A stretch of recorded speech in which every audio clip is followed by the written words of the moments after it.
Hello, this is the Jay Show, and this is Dr. Jay Smith here in London. I've got with me a special friend, Sarah Foster.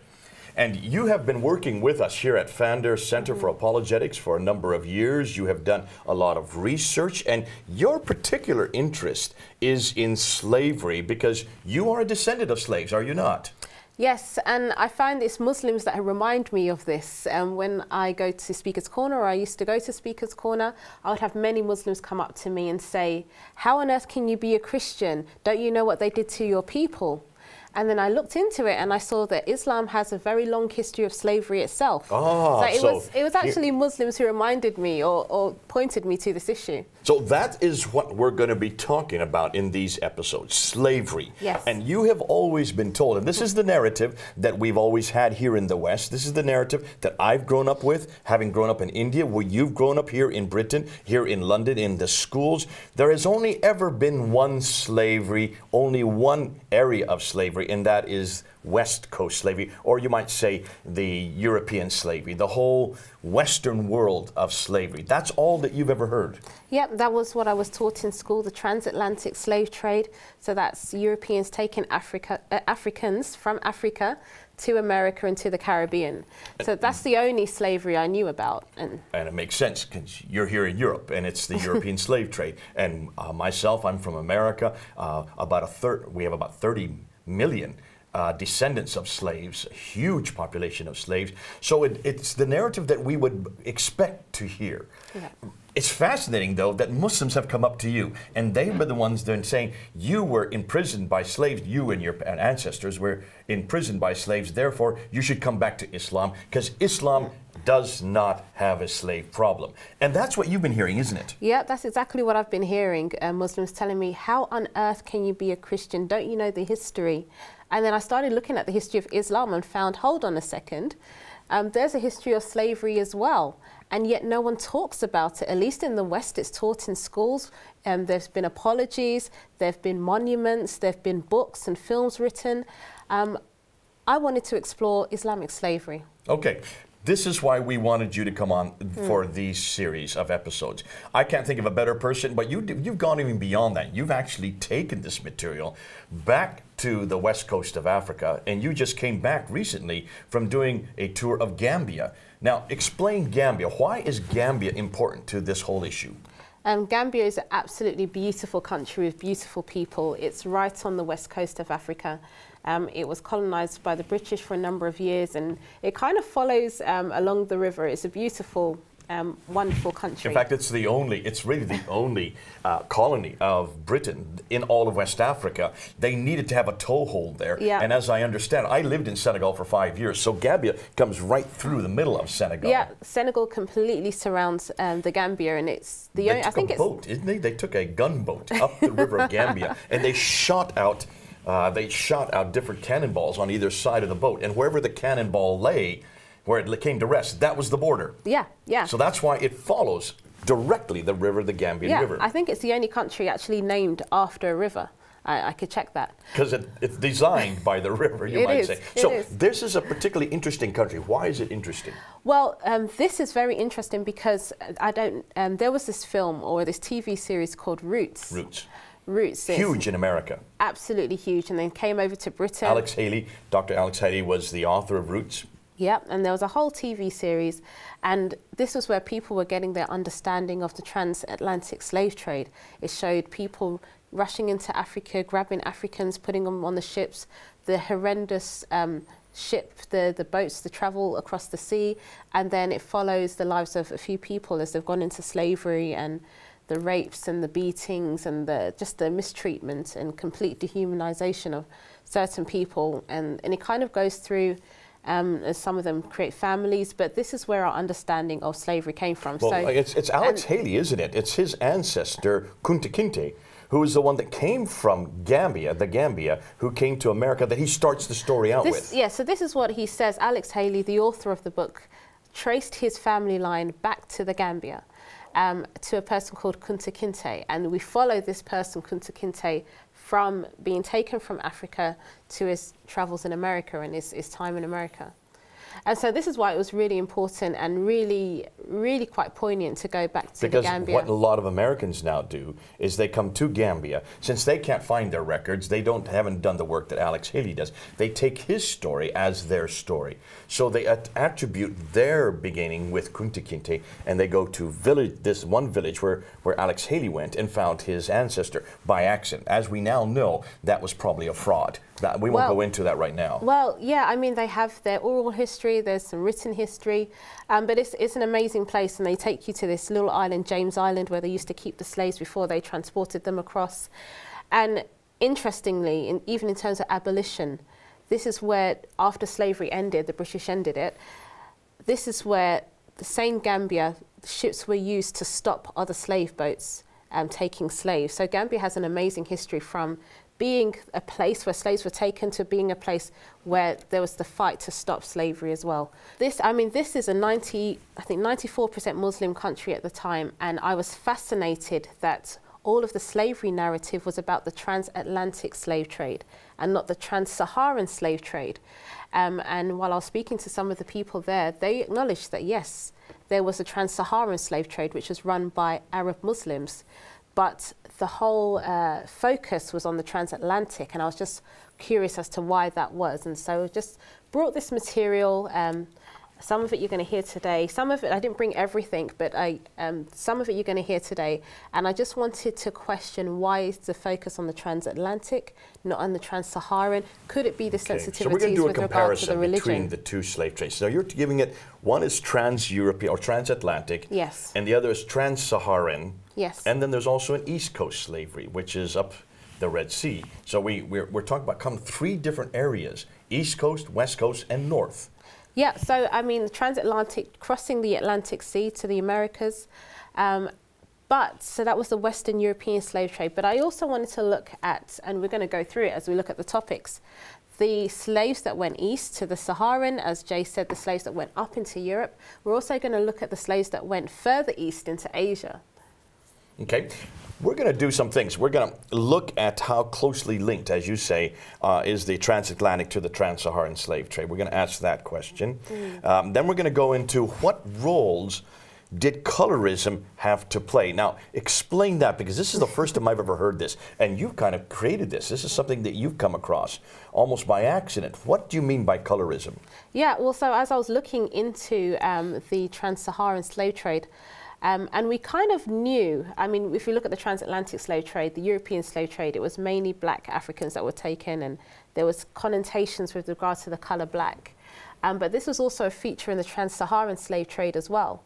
And so we're going to follow how colour became a very, very important part of the slave trade, and what in fact colour means, how it shifted over the times to say somebody is white or somebody is black. Was that always the case? Was colour always fixed like that, or was it more fluid? So this is some of the things we're looking at in colorism. Now this is, and you're going to unpack some stuff that's very explosive. And I've never heard some of the stuff that she's going to be bringing up. As we go through these different episodes, she is going to be going right, you're going to go right back to the quotes, the quotations from some of the household names, Muslim household names, like Ibn Sina, Ibn Khaldun. Yep. You're going to be going back to people that we know, Muslims have grown up with. These are the John Calvins, the Augustines of the Muslim world, you might say. And you're going to say what they thought about black people, what they thought about the black color. Fascinating. I never come across this before. But that's, as we move on, we'll be moving into that. And then you're going to look and see what role Islam had to play in all of this. Why is it this distinction in color? Why is it that it's just African slaves that are demeaned the most and black African slaves? So we're going to unpack that. Now, let's look at the slide that we have here. I want to look at the topics. These are the topics we're going to go through. We're going to start with the relationship between the transatlantic and trans-Saharan slave trade. And we're going to call it trans-Saharan, but it also means East Coast as well. Because we're going to talk about the East Coast slave houses. Zanzibar and Lamu. These are household names. We're going to come to that. We're not doing that today, but we will come to it. See, my wife grew up going to Lamu all the time. Yeah. And so she always thought that these slaves always went to America. Living in Kenya her whole life, she always assumed, because that's what they said, all the slaves went to America. None of them went to Americas. to North and South America. No. So we're going to dispel that myth. We're going to look at what slavery is, define it. You're going to unpack that for us. We're going to look at what slavery is in the Bible, look at, and compare it with what slavery is in the Quran. We're going to also look at what Jesus said about slavery, and then what Muhammad said about slavery. So we're going to do a comparison. And the reason we're doing this, Sarah, is because we want to go back to the original source. Yeah, and not just what they said, how they lived their lives, what slavery meant to them, their example as to how we should view slavery. How Jesus treated slave, how Muhammad treated slave. We're going back to the Book of the Man, We have to do that, don't we? And then we're going to look at how the disciples, how they dealt with slaves. Yeah. So how did the people that Jesus taught, what was their understanding that Jesus gave them? The Sahaba of Jesus. Exactly. So we're going to look at Jesus' disciples, and then we're going to look at the Sahaba. The Sahaba of Muhammad. Exactly. And for those who don't know what we're talking about, basically the Sahaba would be the companions. They would be the ones that learned it from the man himself. So the Sahaba for Muhammad would have been those who were the companions, Abu Bakr, Uthman, all those who became caliphs, all those that wrote it down, Ubay ibn Ka'b, Ibn Masud, Ibn Musa. These are the names of the Sahaba, well known in Muslim circles. The disciples would be the equivalent for us, the 12 disciples. They would be the Sahaba of Jesus Christ. So we're going to look at those as well. Fascinating how you bring that out. And then we're going to look at the literature on slavery, what Islamic literature says about slavery, what it says specifically about slavery in Africa, and also, this is what's interesting, slavery in Europe. Yep, slavery in Europe. I mean, I'd heard this, but I didn't really think it through. The Muslims didn't just enslave black people, they also enslaved Europeans, white people as well. Yep. There's a whole white slave trade that went on. So that's unique. And then, of course, slavery in Asia, the whole other area.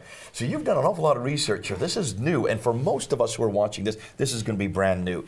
And then we're going to look at how did it get abolished. Yes. And you're going to, this is where it really comes to a head. How and who did the abolishing of slavery? Was it the Muslims that abolished slavery, or was it the Christians that abolished slavery? Which and who were at you might say, at the spearhead of the abolition movement? And this is going to be exciting. Yeah, and we're going to look at their reasons for abolishing it. What was their motivation? What examples were they drawing from? Are they going back to the Book of the Man, or where are they drawing their inspiration? It's so good because you're going to come around full circle. That's it. And show that it is Christianity uniquely that has abolished slavery. And it's been Christians that uniquely have abolished slavery. And it's because of their scripture and because of the example of Jesus Christ, the Book of the Man. And then we're going to look at modern day examples. So we're going to look at 16 different areas as we unpack it. We need to get right into that. So let's start with an overview of the transatlantic slavery. Tell us give us a overview. Some of this you may have heard already, but nonetheless, Sarah, we need to be reminded. Give us a background to the transatlantic slavery. Yeah, so as we progress on this topic, these course of talks, we're not defending the transatlantic slave trade. I think we all acknowledge that this was a pitiful time in history, many, many lives lost. It involved between 12 to 15 million Africans being taken from their home countries in Africa and then gone through, we call it the Middle Passage, on the ships, where they were packed in like sardines. There was no toilet facilities, people defecated on each other's blood. Many people didn't survive, and they came over to the Americas and to the Caribbean, and if they did survive, they were sold off like animals, often naked and branded, all kinds of things like this. And so when we talk about the Americas and the Caribbean, we call this the New World. That's the kind of language that they use. And they were just reduced to poverty in many cases. So no better than an animal that you would just breed to create more slaves. And it was a life sentence. You were a slave, that was what you were, your children were slaves. If you had a good master, maybe they would treat you well. If you didn't, then there was pretty much no recourse in law. And this perpetuated through many generations. We're talking about 400 years and until it was abolished. And so we're looking at between 1455, this is when the Portuguese first took Africans to the Americas, and then Britain put the law in through Parliament and then finally abolished it in 1813. We're talking about not even 400 years. Yeah, a little less than 400 years. Less than 400 years. Hold on to that, because 400 years is, we're going to come back to that because we're going to compare that with Islamic slavery, which is much, much longer than 400 years. Yeah. So you're talking about the mid-1400s up to the beginning of the 1800s. That's just when it began to be. That is when the British put through Parliament, we call it an Act of Parliament, into law that you can no longer trade slaves. So that was the first in Europe. In fact, it was the first in the world. Well, when we get onto Christianity and slavery, we'll see how many times actually slavery's been abolished in Christian lands. Okay, this is all going to be new. Are you listening? I didn't even know this. This is something new I'm hearing. Yeah. So, okay, so we're going to look at earlier abolition movements. But at least officially, we always go back to 1807, Wilberforce, the Clapham sect, and the abolishment in Parliament here in Britain. So we always think of it as British were the first to actually abolish slavery. But we're going to get back to that. So it's going to be a whole nother episode that we're going to move into that. Yeah. But just 400 years, you can remember 400 years that the transatlantic slavery existed. So let's ask, what happened before the transatlantic slave trade? The Portuguese first took slaves in 1455. This is the 15th century. Okay. And my friends and I, we used to talk about this, and I had a friend who would say, well, how is it that Europeans can just come to Africa like that and just take people? Wasn't there a fight? Wasn't there, you know, uprisings against this? How on earth could they just take people into slavery?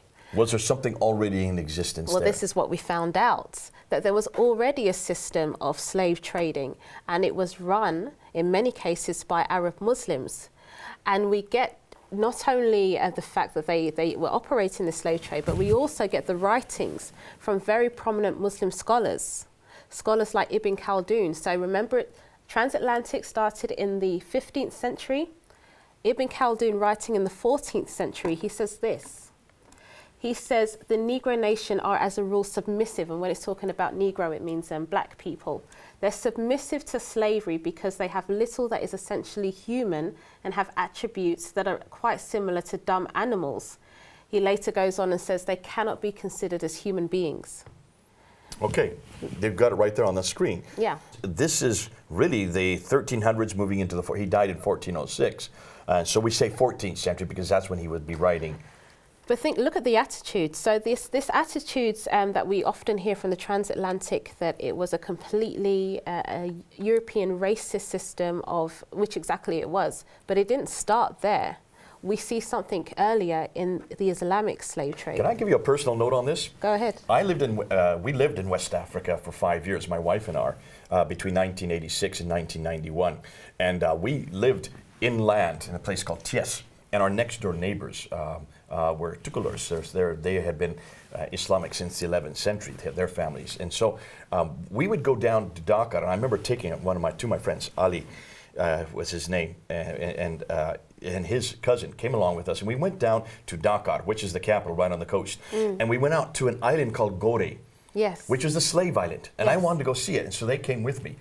And we went out there, and we noticed all these Americans, Black Afro-Americans. They had just come in a beautiful air-conditioned bus. Yeah. And they got off the air-conditioned bus and got on an air-conditioned boat to go out to an air-conditioned restaurant where they had lunch out on the island. And my two friends have never been in hardly been air-conditioned in their whole lives. They were looking at these people, and they said, isn't it interesting? We enslaved their ancestors. And now they're coming back in air-conditioned buses, coming on air-conditioned airplanes, landing and staying in air-conditioned hotels, because in Senegal it is bristling hot. It was 40 degrees, 45 degrees every day. And they said, and I kind of turned to them and said, isn't it ironic? Your people enslaved their people. And now they're coming back much richer than you are. They have the cameras, they have the air conditioning, they can go all over the world. You have never been on an airplane in your life, you never will, because you can't afford it. And I said, here's the irony, look what has happened. And they said, yes, in fact, we did all the enslaving, and they told me that our ancestors used to war against their ancestors. They would be defeated. We put them in chains and sold them to the Arabs. Yeah. And I said, well, why do you think we're going out to Gore? See, why is it that these slave houses were not on the mainland? And they said, well, it's very simple. The Westerners, the Europeans, they didn't have any resistance to all the diseases that were on the mainland, malaria and all the others. So they had to go to the islands, Gore Island, off the coast. And that's where they did the transactions. Because if they ever came inland, they would have died. It was well known as white man's graveyard. And there were many missionaries, Moravian missionaries, who went to West Africa. Yeah. And the average missionary died within 2 years. Yet they still kept coming, knowing that they'd be dead in 2 year. So it's fascinating. So really, it was the Arabs who bought slaves. These were prisoners of war. All of them were prisoners of war, taken in chains. This view, the opening sequence on Alex Haley's Roots is Europeans coming with cutlasses and enslaving people in the villages. There's no documented case of that ever happening. And this is one of the things that was confronted, Alex Haley was confronted with. He got his message wrong. It was always Africans enslaving. It was just normal tribal warfare. And in the past, they would make them slaves of themselves, but now it was much more lucrative to sell them to the Arabs. Yeah. Well, I mean, even that is under dispute as well. How normal was it for Africans to be enslaving Africans on the scale needed for the Trans-Saharan and the Transatlantic? That seemed to be something that was developed as the slave trade developed. As the profit got greater, Yeah. But as the need became. As you're saying, there was a trade system already there, fully fledged trade system of slaves in place in the 14th century before the transatlantic started in the 15th century. Yeah. And Ibn Khaldun, I mean, he's a household name. He is a big scholar in Islam. And the reason why we stress this is because it's not like Christianity, and Protestant Christianity anyway, where we completely rely on our Bible. Mm-hmm. There could be scholars, Christian scholars, who are writing things, but they don't have the same influence over our religion because our faith is completely, we believe in tota scriptura, which is the whole of scriptura, and sola scriptura, only scripture. We have this discussion all the time. Yeah. Do we follow Calvin or do we follow Arminius? I follow Arminius. You probably follow Calvin. And many people within Christianity... But he's not God to you. You don't believe that he is speaking the divine will of God. Absolutely not, And the fact that I can even dispute with Calvin or dispute with Luther or any of the other great men of God, and including Billy Graham today, I don't go to Billy Graham or I don't go back to Calvin or Luther or Augustine to find out what I'm to believe. I go right to the gospel You go itself. right to your gospel. And that's why Luther, one of the first things he did was to translate the scripture so everybody could read it for themselves. Yes. So very, very important in Protestantism that we go back to scripture but and Muslims not. Don't. This is a thing. So many of my Muslim friends, maybe they will talk about their elders or their imam and they would rely on them a lot, and take the word of the scholars over sometimes even the word of the Quran. But even when you look at the Quran, it just doesn't make sense. We've said this many times. I mean, you try to read this book and you try to understand it, and as you go through it, it just jumps all over the place. There's nothing that flows. There's not any complete story except for one. And if it was just the Quran, that's one thing, but we have the Quran, we have the Hadith, we have the Sirah, we have the commentaries. You need an awful lot to help you to understand this book. Yeah. So you can understand why these men are important. Very, very important. So the words of the scholars in Islam is not the same as the words of the scholars in Christianity. Nothing again. When Ibn Khaldun so this is huge. Yeah, when Ibn Khaldun is saying black people cannot be considered as human beings, this is a big deal. Okay. This would be like the Pope saying it to Catholics. Yeah. Okay, let's go to another one. Let's go to the 13th century. So we're looking back from the transatlantic and we're going back century by century, and we're now in the 13th century looking at Al-Tusi. So he is a Shia Muslim scholar, and he was actually a Grand Ayatollah. And he says this about black people. He says the Negro... Grand Ayatollah would be like the Archbishop. Yeah. So he'd be like the Pope for the Sunni, for the Shiites at that time. You take his word very seriously if you're a Shia Muslim. The Negro does not differ from any animal in anything except the fact that his hands have been lifted off the earth. Many have seen, he goes on, but I'll just highlight this bit. Many have seen that the ape is more capable of being trained than the Negro and more intelligent. Oh my. Something like this, to me, you would never read this today. Yeah. You would not be permitted to read something like today. And yet this is from one of the most authoritative individuals from Shiism. So, I mean, they're completely, Ibn Khaldun has stripped the humanity out of black people. Al-Tusi is saying that we're like apes. And I'm glad that we have these writings. I'm glad that we can see where these attitudes came from and can trace the pattern of thoughts. It's good that we can see this and we can discuss it. I've never read this before. These are new stuff for me. Yeah. Until you introduced this to me, Sarah, I had never come across this before. Let's go back to the 11th century now. Now we're moving into 980 to 10. We're just moving back century by century. And now we're with Ibn. Now, Ibn Sina is huge. Yeah, he is huge. He's a Hafiz, so he's memorized the Quran. That means he memorized the entire Quran. Yeah, yeah, an Islamic psychologist, theologian, scholar. He's a big deal with some people. He says blacks are people who are by their very nature slaves. Yeah.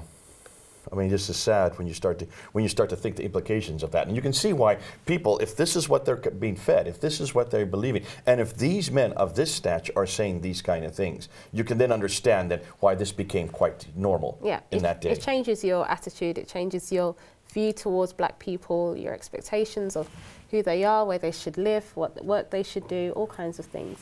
Now we go to the 10th century, so even before now. Al-Muqaddasi. So again, he's a Muslim geographer. So he is someone who people would rely on to go to different parts of the world and write back accurate information about what he sees. So he traveled an awful lot. He traveled, being a geographer, he was a well-traveled man. What did he say about He said, as for the Zanj, so the Zanj is like, well, we get the modern day Zanzibar from it. It's the east coast of Africa. He says the people there of black colour, flat noses, kinky hair, and little understanding or intelligence. Again, this is just I mean, it's sad. It's difficult to read. Yeah. I know that there are some people that have that viewpoint today. Yeah. And if you ask why do they have that viewpoint, could it be because of these references? Yeah, I mean, I'm smiling because it's still quite shocking as you read it.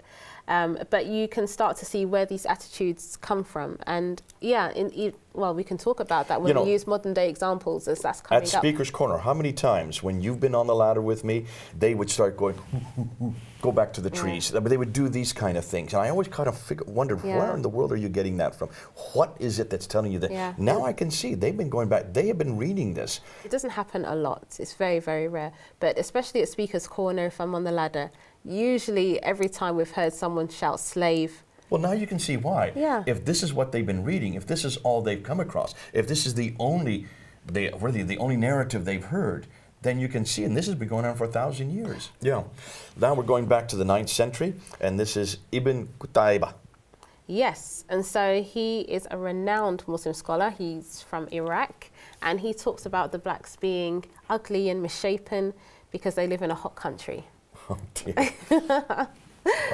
As if Africa is the only hot country on earth, but it's fascinating that they even give the reason why they think that they must be ugly and misshapen. That's just awful. So clearly he hasn't come across black people before. He's trying to reason or make sense of why their colour is different. Let's go back again to the 9th century. Al-Jahiz, what does he say? He says, the Zanj, the African blacks, they're the worst of all men and the most vicious of creatures in character and temperament.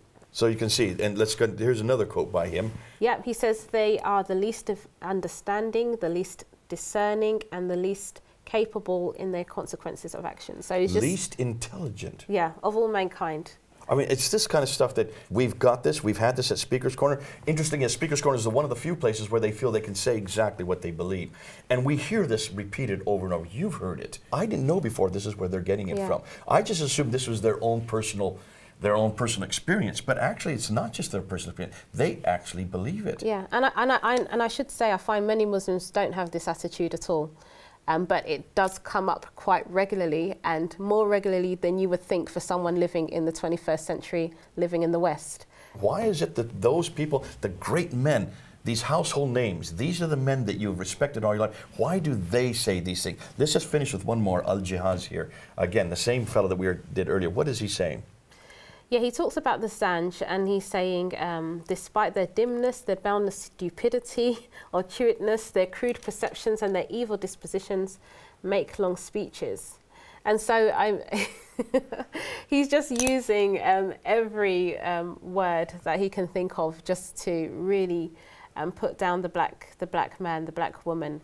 Boundless stupidity, crude perceptions. I mean, it just goes on and on. And the evil one, I think, is the most disturbing. What is evil about the colour black? And I think we're going to look at that a little bit later. We're going to bring you to that. And I see now that we're going to have to wrap this session up. Thanks for coming on. Right. Thanks for coming and sharing this. So we're going to do an awful lot more of this.